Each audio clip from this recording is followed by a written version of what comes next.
Hey, game changers, Barry Magledy here, back for another episode of the Comeback Game podcast. Today I'm joined by Scott, and I'm pretty excited to share or to have Scott share his journey. Scott's from Scott's Great Walk. Scott founded Scott's Great Walk in 2010 when he was 4 years old. His mission was to help sick kids and babies, and it's taken him to an unexpected journey of walking over 571 kilometers, becoming a published author at the age of 13, and raising more than $155,000 for charity. Scott, I know that your motto is it's easy to make a difference. What can you do? And I trust that what we're going to talk about today is going to be hugely beneficial for the guys and the girls out there watching and listening. But before we jump into it, why don't you just introduce yourself and share a little bit about who you are? Hi, I'm Scott. I walked for telethon. When I was 4, I learned about fundraising, and it got me thinking, what can I do to help others? And the hardest thing I could think of to do was to walk the 25 kilometers from my farm to town. Even though Mum and Dad said no for 2 weeks, eventually Mum said I could try it, and I made it.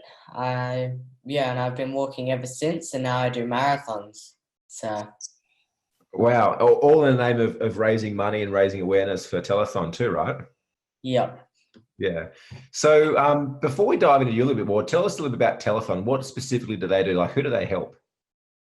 So every year, telethon chooses beneficiaries, and people donate, and then they split the money through the beneficiaries.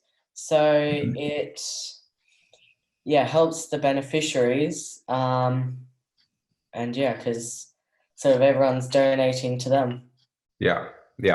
So I just want everyone listening and watching this today just to kind of stop for a second and just really sit with what you shared. So 4 years old, you found out about fundraising. 4 years old, right?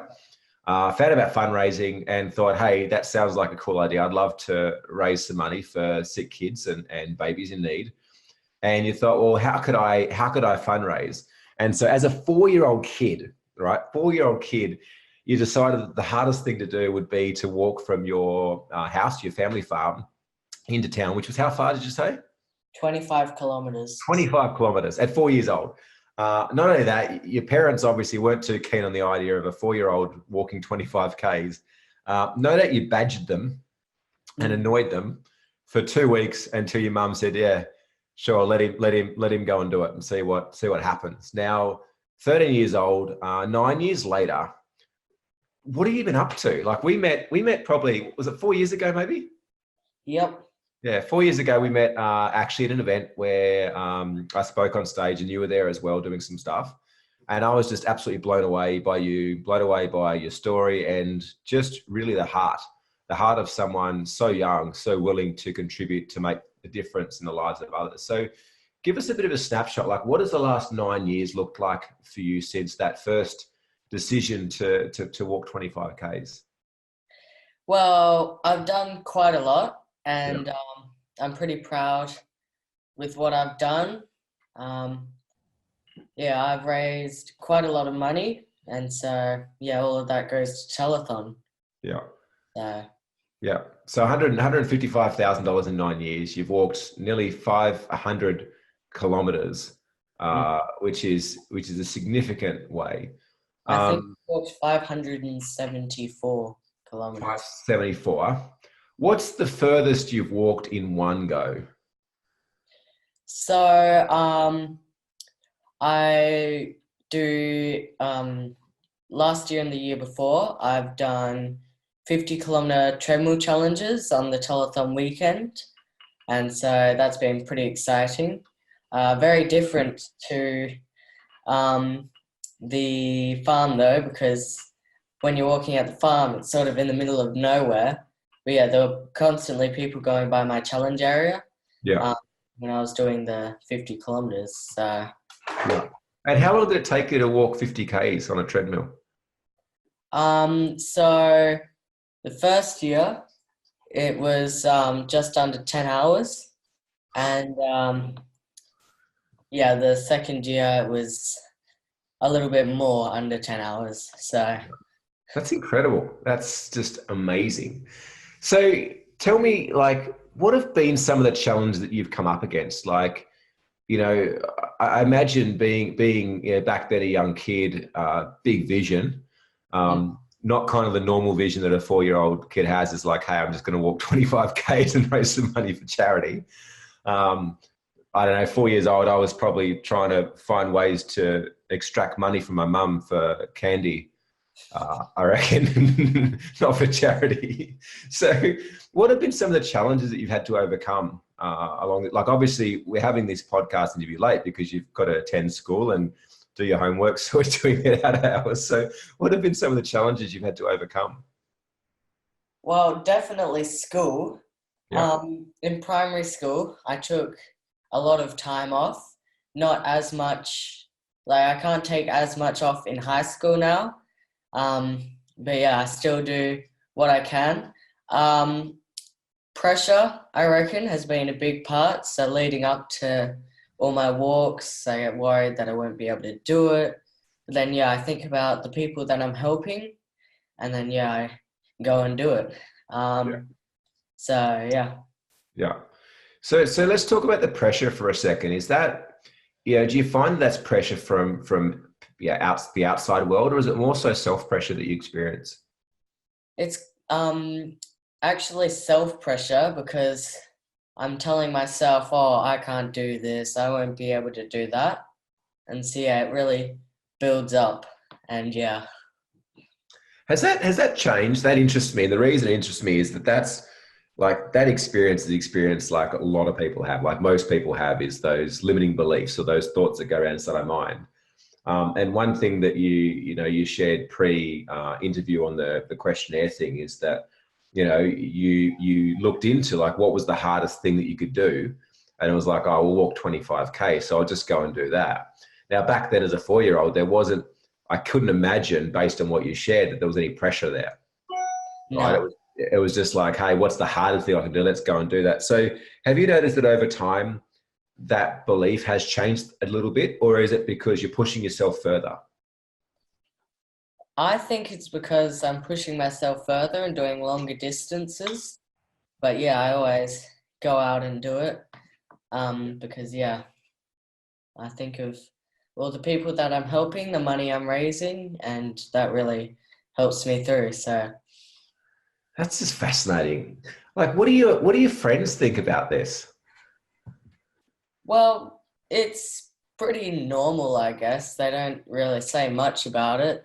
It's It's not normal. Let's be honest. Like, how many other 4-year-olds do you know out there that are walking 25 kilometers to their local town raising money for charity? well,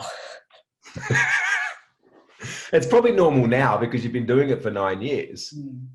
Yeah, but what do they think about it? Like, do they think that it's amazing? Do they think it's a bit weird? Do they want to be involved? they sort of think it's pretty cool and they want to be involved. But when I tell them that my walk is at my farm, which is 4.5 hours out of Perth, they sort of, oh, hmm. So yeah, it's pretty far away, but Yeah, yeah. yeah. And like, what sort of training do you have to go through in preparation for these walks? You must be pretty fit little thing. Yeah, well, I don't really like training, but um, for my 50-kilometer treadmill challenge, I had to start practicing on a treadmill.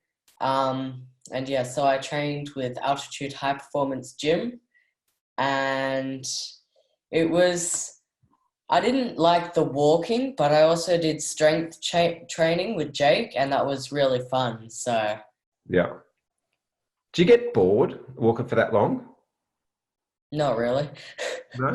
What Because do you I'm think about? always, oh, well, it's a mixture of things, sort of just keep going, how close I am to the next checkpoint, because along the way we'll have um, sort of things spray painted onto the road saying how close I am to town, and so I'm always excited to see another one of those. I also think about, yeah, the people I'm helping, Yeah. and yeah, so Yeah. It's just incredible. Like, what have been some of the challenges like earlier on, like whether they were personal challenges that you felt you had to overcome or whether they're just things that you didn't know? Like, I know that we did a little bit of coaching together earlier on, and there were some challenges there, just wondering how you could get out to impact more people. There was challenges around how you could raise more money. I know that back then was when you launched your book as well, and it was like, how can I get my book out to more people? What have been some of the challenges you've had to overcome along the way? probably sharing my story. Yeah, so I reckon mum's pretty good at all the social media stuff. And yeah, but yeah, that's been quite a big challenge. Yeah. Well, they do say that behind every good man's an even better woman. So your mum must be a pretty phenomenal woman to be supportive, like, Yeah, and be running the things in the background as well. she's sort of backstage just doing everything else. Yeah. Yeah, Yeah. Oh, that's amazing. And what have been some of the other challenges? So like just getting out there and being seen more? yeah, sort of. I think also doing more stuff. Because I always want to do more things and have more ideas. But yeah, there's sort of um, I can't really do everything all at once, I Mm. guess. So yeah. What's one of your burning desires? Like what's one of your ideas that you have right now that you'd love to pursue? Well, I really want to make a podcast about people. Um, well, it sort of tells people what it's like going from primary school to high school through someone else. So we'll get somebody on and they'll share their journey with what they went through Yeah. when they went from primary school to high school. Was, So, was that a big journey for you? Like that transition from primary to high school? well, I went to a no homework school and primary school, and yeah, high school was a lot different. It's sort of all the work just went boom straight down onto me, and I also didn't know how to study very well. So, Yeah. Yeah. So there's some challenges around that. mm. And what would you hope to achieve out of your podcast and sharing that journey from primary school to high school for kids? I'm hoping that other kids find it easier to move across from primary school to high school, and Yeah. I'll also, this is sort of just an idea, but I might also make a thing that tells parents and sort of tells them sort of in a way what it's like, just so that they know and then they can help their kids through it. So yeah, Yeah. that'll be pretty exciting. Yeah. Okay. And what do you feel is stopping you from getting your podcast going, getting your podcast launched? I reckon school and time, because the year's sort of gone and yeah, we're already so far into it. And yeah, school is also a big thing because I sort of have to go to school, but I want to do this and yeah, so Is it something you can negotiate with your school to launch as like a school project? what do you mean by a school project? Well, pitch your idea to the principal and see if they can't provide you some time and some support to make it happen. Oh yeah. Um yeah, well, my dean and the principal is actually really into it. So they're quite excited for it, and the school is actually pretty good with letting me have time off. Yeah. So I've already had a lot of time off this year. So For your fundraising efforts. yeah. Yeah. What is like now? I don't even know if you've thought about this or not. I wouldn't have thought about this when I was your age, and I also wasn't out there raising money for other people. But have you ever thought about like what your future looks like? Well, I really want to be a doctor to help sick kids and babies. That Yeah. was sort of what I wanted to do to help them when I first learned about fundraising, but I also wanted to do something while I was waiting. So then I decided on the walk. Yeah. So yeah, I really, I could see you as a doctor. I could see you as a well, doctor. my grades say otherwise. Yeah. Yeah. I suppose with enough motivation though, we could make them happen. Mm, Yeah. yeah. What was the out of curiosity, what was the reasoning behind the sick kids and babies? Like, was there something that happened in your life, or something that created that need or that desire or that want to help those particular people? Like, where did that come from? Yeah, I've sort of just always wanted to help sick kids and babies because I was sick when I was young, and yeah, so I sort of just gone with that. Yeah. Well, I definitely think there's a lot of a lot of people that need help in that space. It's beautiful. Yeah. Also, another thing that made me want to help sick kids and babies was when I went to my brother Damien's 18-week scan.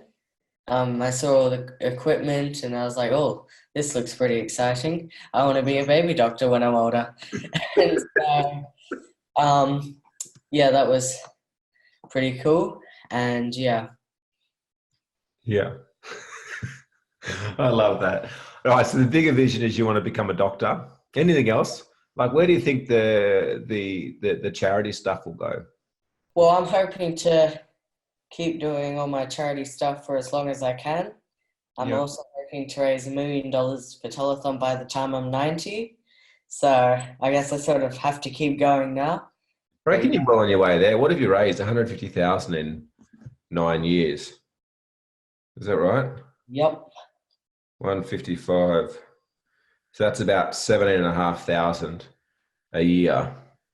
And you've got, what have you got? 77 years to go. Is that right?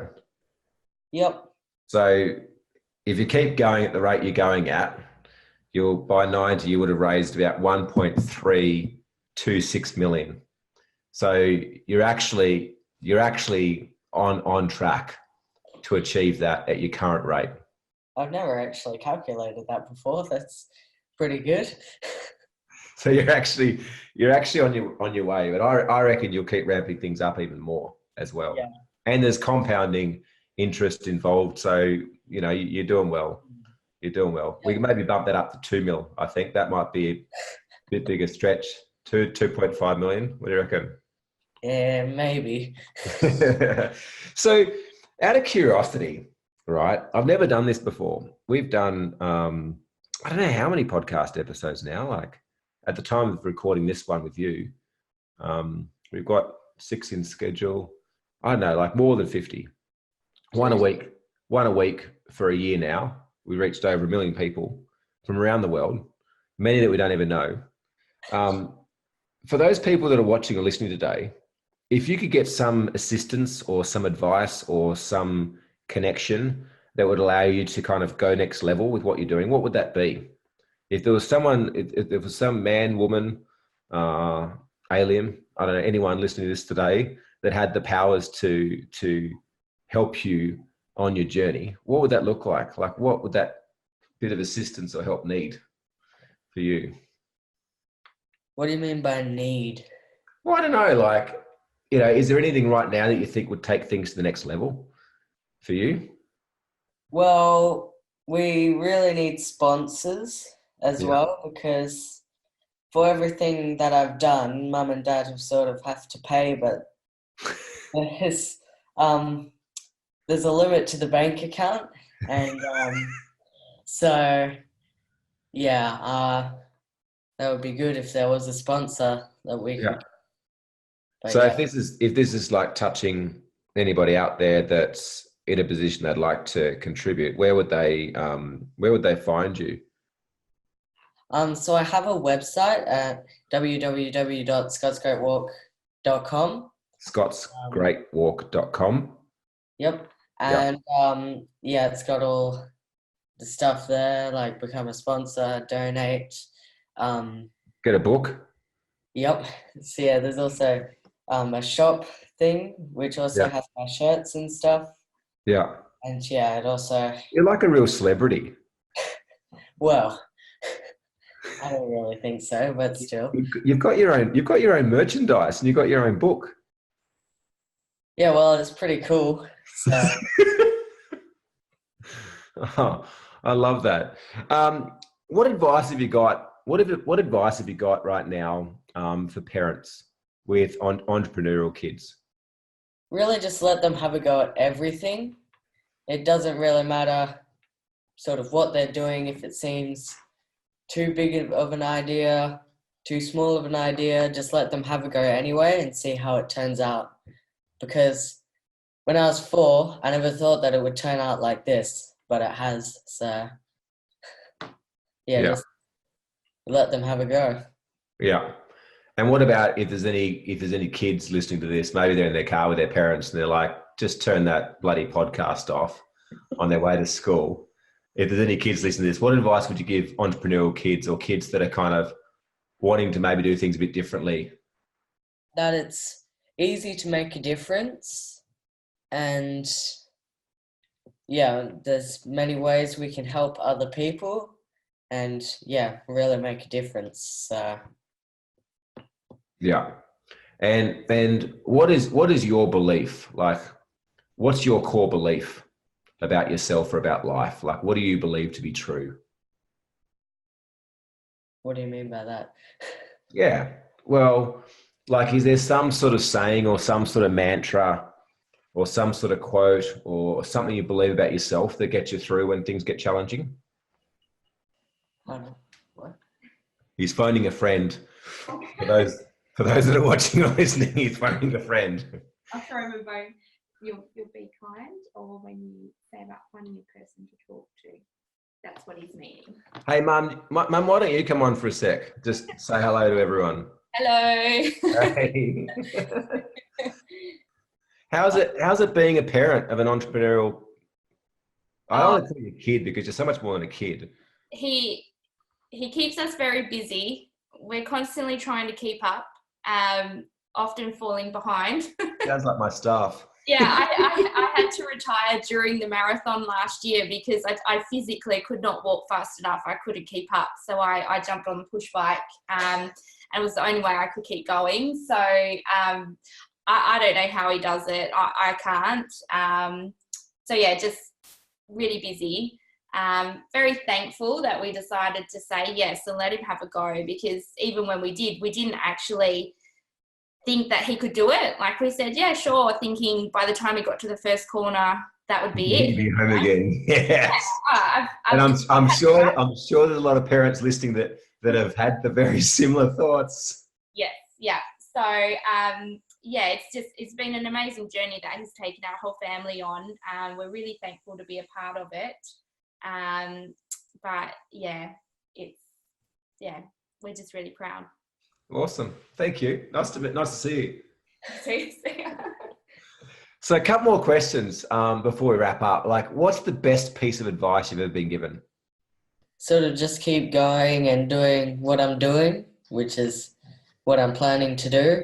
And yeah, so, and yeah, also that, because when I tell people about the pressure I was dealing with, they,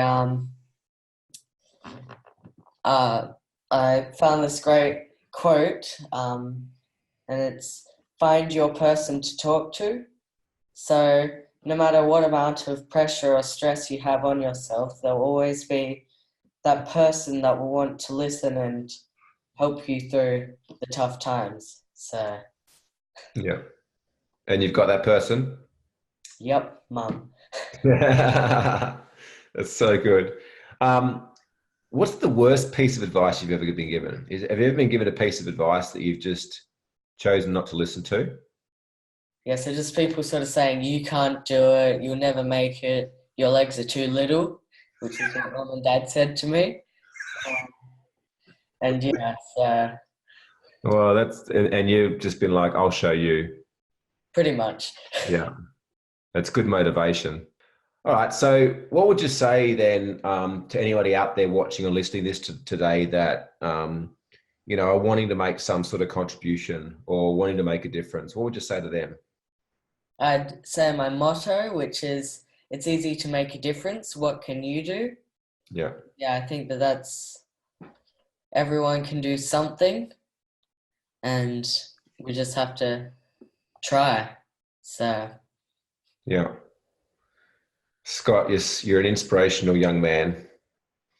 And it's so beautiful to see you follow your passion and follow your vision. And equally too, I don't think you'll truly ever know all the lives that you've touched through doing what you do. So it's just very humbled and very grateful to have you on the show today. And for anyone out there that wants to check out what you're doing more, they can visit www.scottsgreatwalk.com. They can see all the merch, the shirts, the books, and even sponsor you as well if they feel so kind. Yep. Thanks for having me. It's been pretty good to talk, and yeah, so. Awesome. Thanks so much, Scott. Cheers, mate.